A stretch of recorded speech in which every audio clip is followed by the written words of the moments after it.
Okay, so we're going to want to move this pawn around. So why don't we go back to our Visual Studio project and take a look at critter.h, and you'll see that we've got these move forward and move right and max speed functions, as well as current velocity.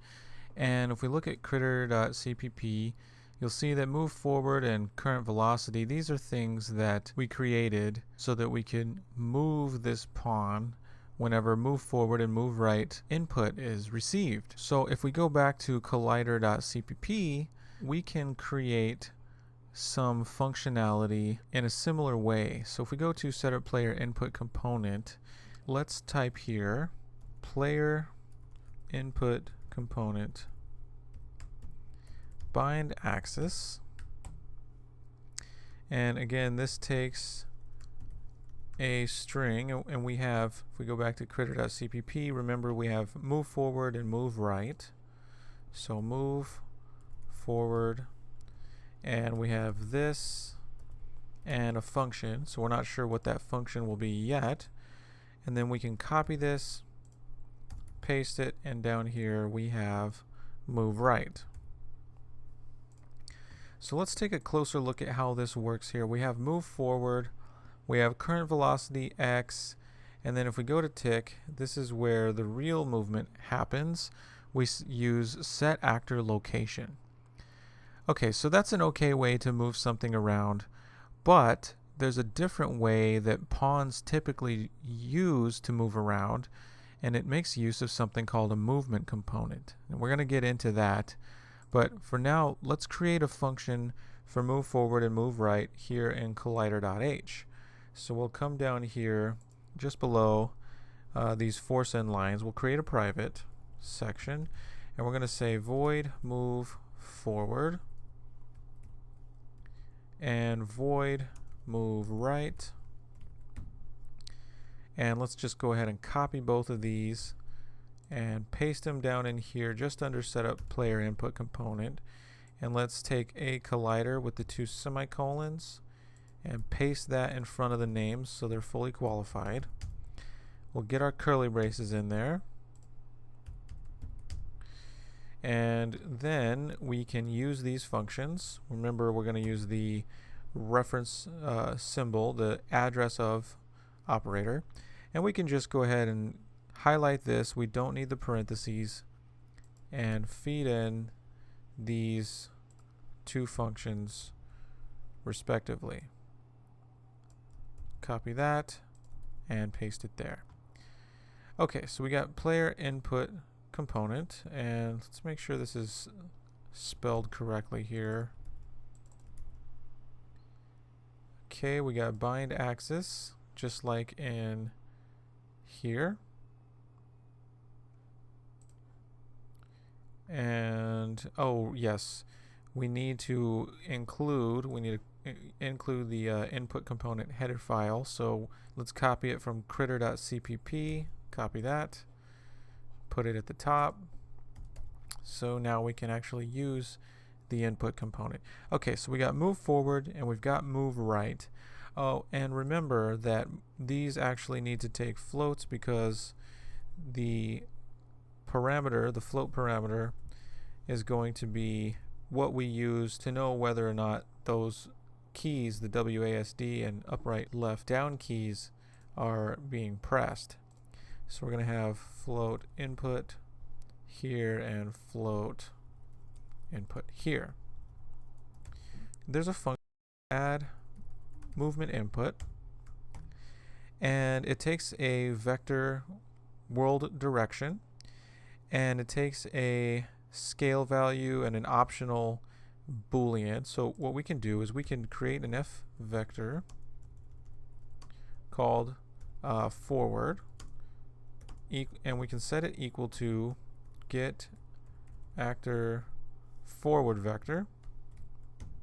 That returns the forward vector, and we can use forward and we can scale this by input. Remember, input will be between -1 and 1 depending on what key we're pressing. Basically, if we're holding down the W or the up key, it'll be 1, and if we're holding down the S or the down key, it'll be -1. And so that will scale this vector, which is the forward vector, and pass it in to add movement input. So we can copy these two lines and paste them here. And instead of forward, we can use right. And there's a function, get actor right vector. And instead of forward, we'll pass in right into this function. Okay, and then one other very important thing we need in the constructor is this auto possess player. And we need to set that to e auto receive input : and player 0. That way we'll automatically possess this pawn. Okay, so we have auto possess player e auto receive input player 0. All right, so let's continue. The next thing we need is a camera. So let's go here under sphere component and let's type class u camera component. It's a pointer. We'll call this camera. And in addition to the camera, we also need something called a spring arm. So it's u spring arm component, and we'll call this spring arm. This is going to help us to control the camera's motion. So we're going to make these also u properties, and we'll put them all in the same category for now. The important part is that they're u properties. And we can create some getters and setters for these. So let's go ahead and just copy all 4 of these and paste them. And right here where we have u static mesh component, we're going to make this u camera component instead. So right here on this line here, u camera component, we're going to call this get camera component, and we'll replace this with camera component. Then we'll say set camera component. We'll replace this with camera component, u camera component, and this will be called here camera component. And also, let's go ahead and make these separated so we can tell the difference here. Also in set camera component, u camera component, we're going to call this camera. We'll just call this in camera, because actually this is called camera and not camera component is our actual variable. So we'll say camera equals, and we'll say in camera. And then finally for the spring arm, we're going to call this, we're going to say u spring arm component, and we're going to call this function get spring arm component, and we're going to return spring arm. And then finally set spring arm component. This is going to be of type u spring arm component. Call it spring arm. We'll call this in spring arm, and this will be spring arm component equals in spring arm. Okay, and actually we called our variable spring arm and not spring arm component. Okay, so we have inline getters and setters for both of these. Alright, so now in our CPP file, we're going to create the spring arm and the camera. So just up above auto possess player, we're going to create spring arm with create default subobject, and it's of u spring arm component with a text macro, and call this spring arm. And we're going to need to include a header. We'll wait to see if it gives us anything from IntelliSense. So we'll just keep going for now. Spring arm, we're going to set up attachment, and there it goes, red. there, so we do need to include it. So let's type spring arm component.h here. Let it search. And here it is. It's in classes, game framework, spring arm component. Now we don't have to include classes, so game framework. So this is include game framework slash spring arm component. Okay, so we got our setup attachment, and we're calling get root component. And we're going to use a couple of its functions like set, or rather relative location, actually relative rotation. And we're going to set this equal to f rotator, and it'll be -45.f, 0.f, 0.f. So that'll set its initial location looking down at the pawn. We also have target arm length.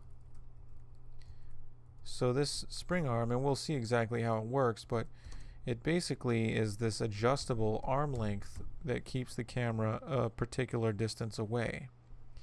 We also have spring arm boolean b enable camera lag, which is a boolean set to true or false, and if we set it to true, camera lag is basically smooth trailing behind our pawn, and it sort of lags behind slightly according to our camera lag speed, and that can be set with spring arm camera lag speed. We also have camera lag distance, max distance that is, and that also will allow you to set how much it can tag behind. And we're going to set that lag speed to 3, and this is something you can adjust and see how it works for you. Okay, now let's create the camera. And so we're going to use create default subobject with uCamera component. Give it a name camera. And then we're going to use setup attachment get root component. And we're going to search for camera.h, and it should show up. Camera.h should show. So there's several here, and I don't think it's in external dependencies. It's not the one we want. I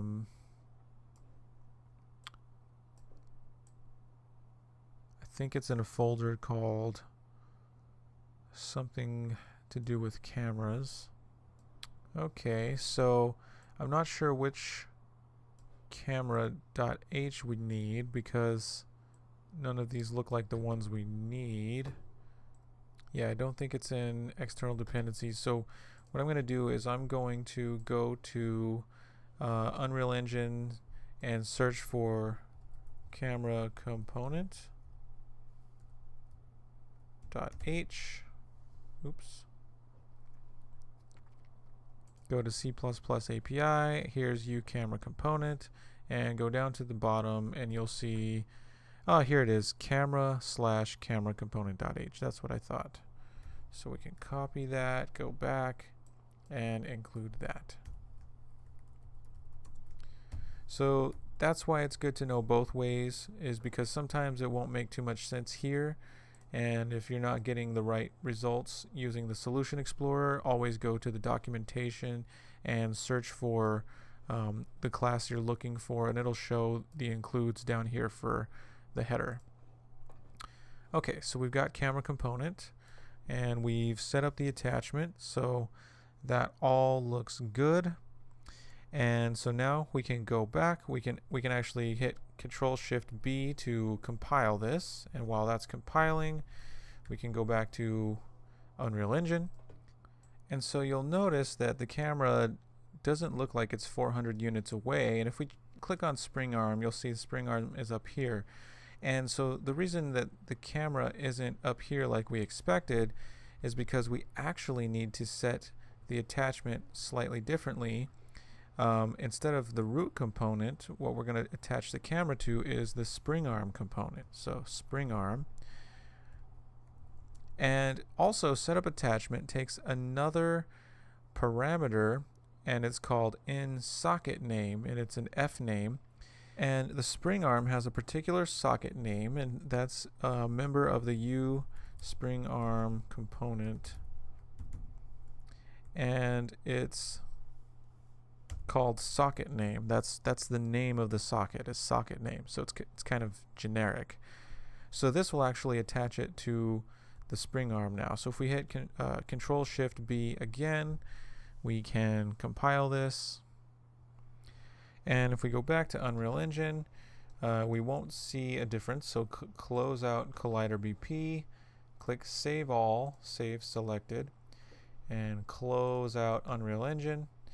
And if we still have our first project folder open, we can generate Visual Studio project files again. So go ahead and do that. Okay, once that's done, double click first project. And it looks like it wants to rebuild some of the DLLs. Click yes if it does prompt you to do that.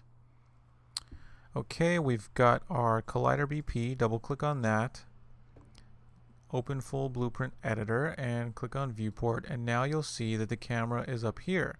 And if we click on spring arm, you'll see here that the spring arm is what the camera is attached to. Now with the spring arm selected, we can type in the details panel, type in length, and you'll see target arm length. In fact, it's in the camera section, so we can exit that, and we can see that we've also got socket offset and target offset as well. Now if we take target arm length and we increase it, you'll see that the camera is adjusting its distance from the actor. This is very useful because you may wish to be able to change this, maybe even dynamically in the game, and so having it as an exposed blueprint variable that's inherited by the spring arm component is just very useful. So we can keep that at 400 and compile this and save it. Okay, so if we go back and hit play, we'll see that now our camera is looking down at the pawn. But if we click and we hit WSAD or forward and back, we don't really get any movement. And so the reason is, if we go back to C++ and we look at this add movement input, we can right click and we can peek definition, and we'll see add movement input in the pawn.cpp. That's where it comes from. And you'll see in add movement input is a uPawn movement component, and this uPawn movement component is acquired by using get movement component, which basically just returns the movement component of the pawn, and it checks to see if that's valid, and if it is, it will use this add input vector on the movement component. That essentially results in moving the pawn. Now if we don't return a movement component, it doesn't call this, it calls something else. Now the question is, do we have a valid movement component?